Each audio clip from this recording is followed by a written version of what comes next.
Becky, I think, underlying all this, many of these issues are connected. As we've seen issues obviously play out with the coronavirus over the past several months, and then you put the compounding effect of some of the recent instances of racism and injustice, you put that together, and it just really, I think, has created a cauldron and has exposed underlying issues in our country that are very important for us to address. And I know, for me personally and across our company, while we've been having discussions for a decade about diversity and inclusion and making sure that we're doing our role, not only with our employees, but our communities, and frankly, having been in my role over 8 years and with the company for more than 30, the tone and the tenor of the conversation as of late, I think, has definitely reached a new level. I mean, like many CEOs have been commenting over the past few days, I've tried to be as connected as I could with the company and frankly, on the phone over the weekend with employees, and to hear some of their stories, especially as of late, from one of our most senior Black leaders who have gone to some of the most esteemed schools, serve their country, have significant positions of responsibility, telling stories about, frankly, being concerned over the last few weeks whether their son or daughter could go jogging in their neighborhood without them following behind in a car, hit me certainly like frankly, a punch in the stomach. And I think it just represents how all these things coming together right now. It's a critical time for our country. It's a critical time, I think, for business to also be speaking out, speaking up about these issues.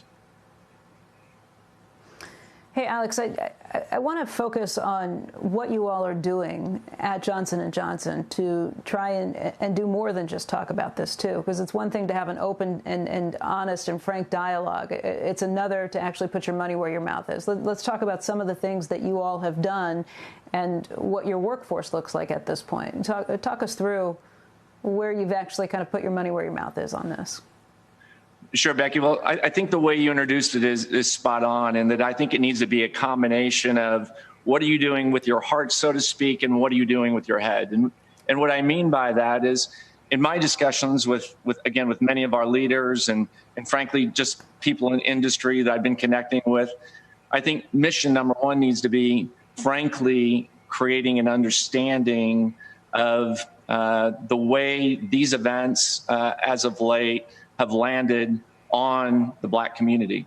And again, in a very personal way, and making sure in many cases, particularly somebody like me as a white male, that we're doing more listening. And I realize that can be difficult, but I think there's no way that you can just move through a checklist without, I think, demonstrating empathy and an understanding of some of the deep-seated nature and experiences that the community has had and that they're currently experiencing. But I think just listening alone, as you said, isn't enough. And just as in business, when we take on any issue, there should be a plan, there should be objectives, there should be accountabilities, responsibilities. And so that's what we try to do at Johnson & Johnson. And it starts by having all of our leaders do a credo dialogue. And just yesterday, in fact, we had hundreds of these around Johnson & Johnson involving more than thousands of employees, where we talk and we want to create a safe space where employees can bring their authentic selves, have a discussion, and frankly have the freedom that they think is necessary to hopefully create a better understanding.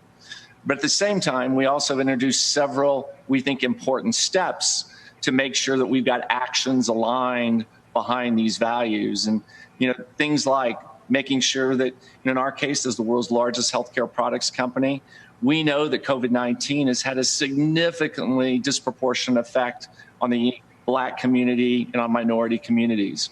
And so we want to go out and we want to find out, why is that? What's the underlying nature? What can we do better to make sure that your zip code isn't making or contributing more to your life expectancy, frankly, than other healthcare factors? And so we're committing more than $50 million. We just recently added 10 more to that to say, what can we be doing in these areas to understand that fact better? We're working with all of our suppliers and We work with more than 3,000 suppliers around the world, and we're trying to use our size for good and say, what are you doing in some of these areas around diversity and inclusion? How can we share best practices with many of them? And then, of course, the other thing that we're doing that we're very pleased that we announced, we're going to be working with the National Museum of African American History and Culture.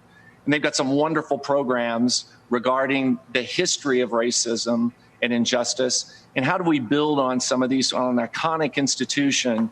And we're going to be doing more than $10 million over the next 3 years to try, not only within Johnson & Johnson, but more broadly in communities, to frankly have these discussions and come to a better understanding.